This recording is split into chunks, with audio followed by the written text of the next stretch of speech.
Smash It Wild is a turn-based tactical game that throws you into a brutal fantasy sport, a chaotic mix of volleyball and dodgeball. You control a team of 3 animal champions, each with their own stats and skills. Every match you'll drain an enemy's stamina while protecting your own, then try to land a goal. It's a constant test of positioning, teamwork and tactical thinking. Between matches you train your squad, buy gear and deal with random events that can either boost your chances or completely wreck your run. It's stylish, strategic and joyfully weird little sports fest.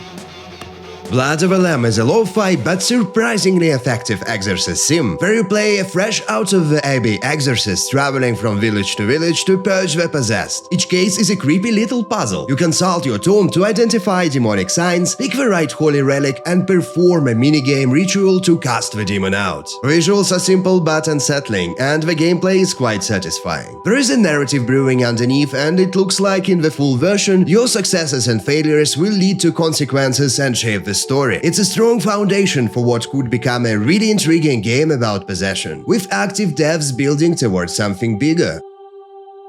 Shuffle Farm is a roguelike deck builder where farming and city building collide with an arcane twist. You work for a demon to become the ultimate farmer, playing cards to plant crops, build structures, raise animals and cast spells across a large, uncoverable map. You combine it all into production chains to ship out cursed delicacies, like jalapeno hot dogs. As you expand by buying new plots, you reveal more of the world, encounter odd locals, and rely on your imp companion, who mostly helps. It's a smart twist on farming sims and production chain builders with light but satisfying strategy.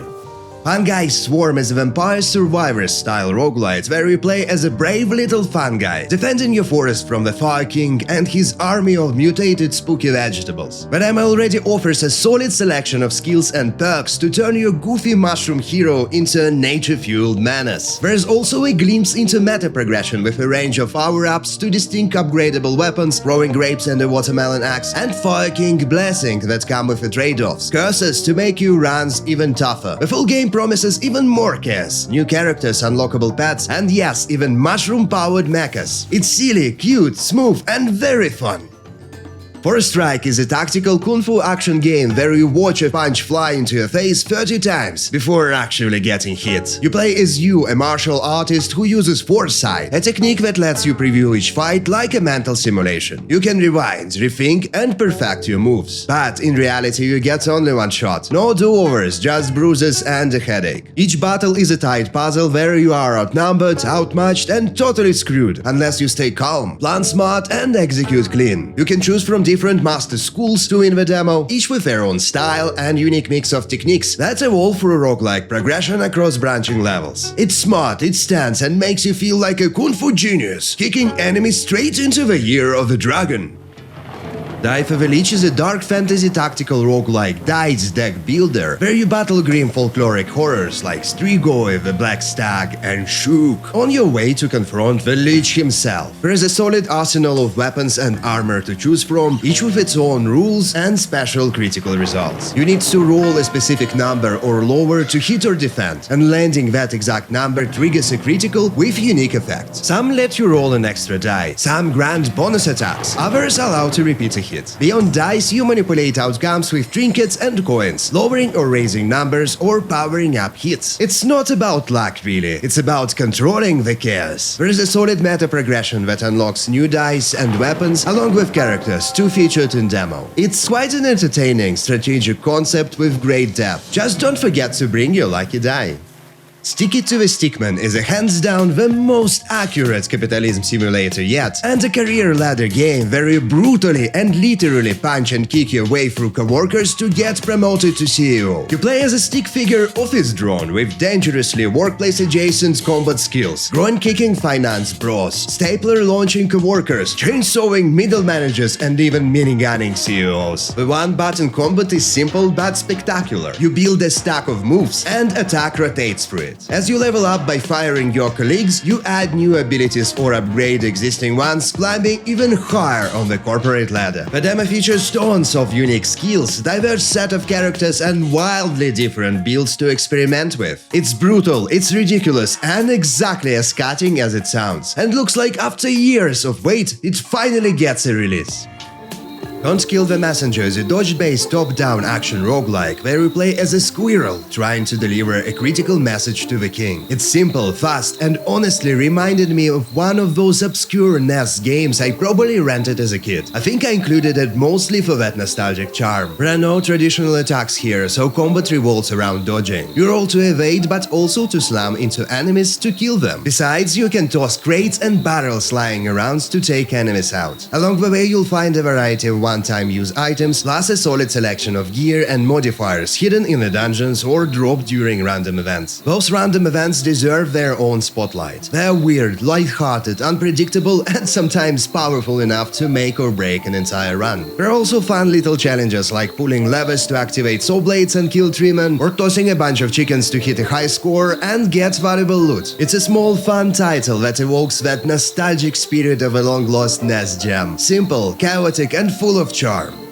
Visit Cats looks adorable, but plays like a magical chemistry set on fire. It's a roguelike spell-building action game, and beneath the cozy pixel charm lies a deep spell-crafting system. You can combine up to 7 runes to create new, unique spell and unleash wild, unpredictable magic. There are numerous elemental runes based on fire, water, and lightning elements, which can be fused with effect runes that determine how your spell behaves. Maybe it launches as an orb, erupts as a pillar, anchors itself as a turret, or covers the whole map, instantly draining your mana. You can also combine different elemental rules in one spell, and this opens the door to wild spellcasting creativity and build experimentation. You can also find arcana and power shards, which can be layered onto your spells to create massive damage combos. Even cooler, your custom spells might become a part of the game itself, used by enemies during other players' runs. Visit Cats is a surprisingly deep game tucked beneath its incredibly cute visuals, and that unique combination makes it one of the standout upcoming titles.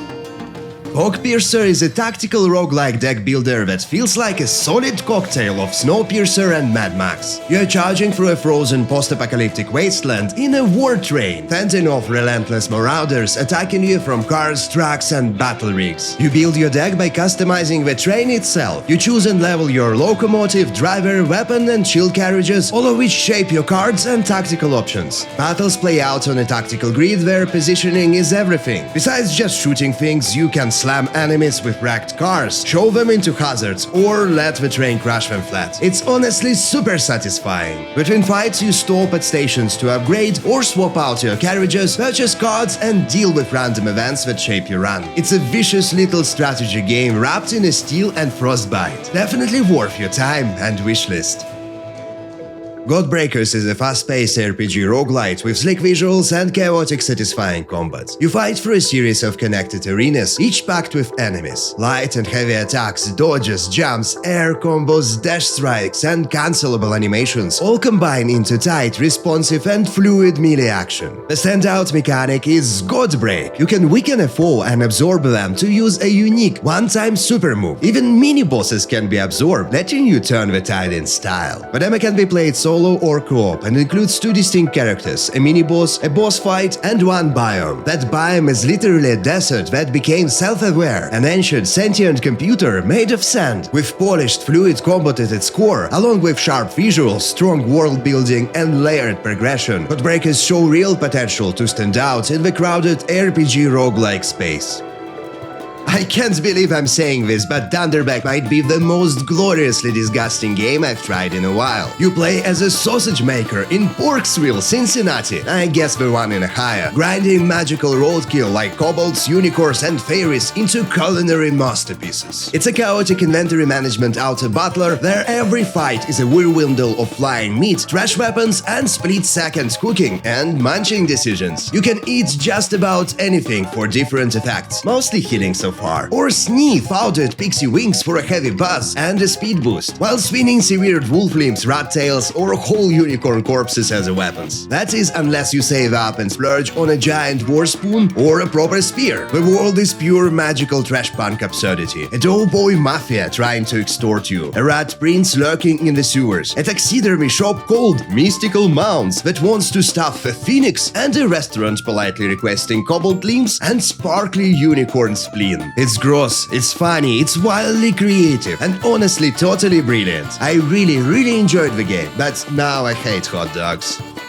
Monster Chef is basically Italian Monster Hunter, where you hunt bizarre creatures and cook them into pastas, paninis, or salads right on the battlefield. It's a roguelite hack and slash that kinda reminds me of Cult of the Lamb, but here your weapons are cleavers, salt shakers, and cooking pots, and every kill is followed by a quick recipe. The game is extremely cute, but the action is surprisingly challenging. Each day you pick a menu, dive into a dungeon, and cook monsters into a set of gourmet dishes. Then you serve your culinary masterpieces back at the restaurant, upgrade your cozy little inn into a Michelin star culinary empire, and level up your chef to make battles a bit easier next time. It's weird, tasty, satisfying, and absolutely worth a place in your wishlist. Voidling Bound instantly scratched that old spore itch, with its weird creature design, wild mutations, and branching evolutions. This isn't a god game though, you play as the monster tamer here. It's a third-person action where you bind with your Voidling, entering its mind to control the body, and fight through corrupted alien worlds using claws, fire, and the power of nature. Demo features 2 unlockable Voidling types you can hatch from eggs found during missions, each with its own evolution path, elemental affinity, and distinct combat style. Mutations and perks can wildly reshape how each creature plays. Combat is fast and flashy, with melee and range attacks, dashes, slams, and powerful ultimates. The world is vibrant and colorful, with a cartoonish look and gooey sci-fi aesthetic. The demo is already polished and absolutely worth your time, but the full game could be a new high mark for creature collecting. Shape of Dreams is an action roguelike with MOBA or RPG-style controls, set in a surreal world between dreams and reality. You progress through a branching rogue map, battling in tight arenas. Fights are fast and responsive. You begin with a basic attack and few skills, unlocking many more as you go. It actually feels a bit like MOBA, just condensed into smaller maps. World is packed with secrets, unlockables, brutal boss fights, and a crab merchant. The demo features several heroes: tank, bruiser, mage, and range DPS. Each with unique skills that let you build wildly different playstyles as you go. There's also meta progression across multiple skill trees. I played solo so far, and while it delivered, it feels like it'd be way more satisfying with friends. Solid demo with tons of content and a great base for a full game. Definitely play it and wishlist it. Thanks for watching. I hope you found a couple of cool games to wishlist and maybe a few demos to try. If you enjoyed the video, don't forget to like and subscribe. More weird and wonderful indies coming your way. Cheers and have a good one!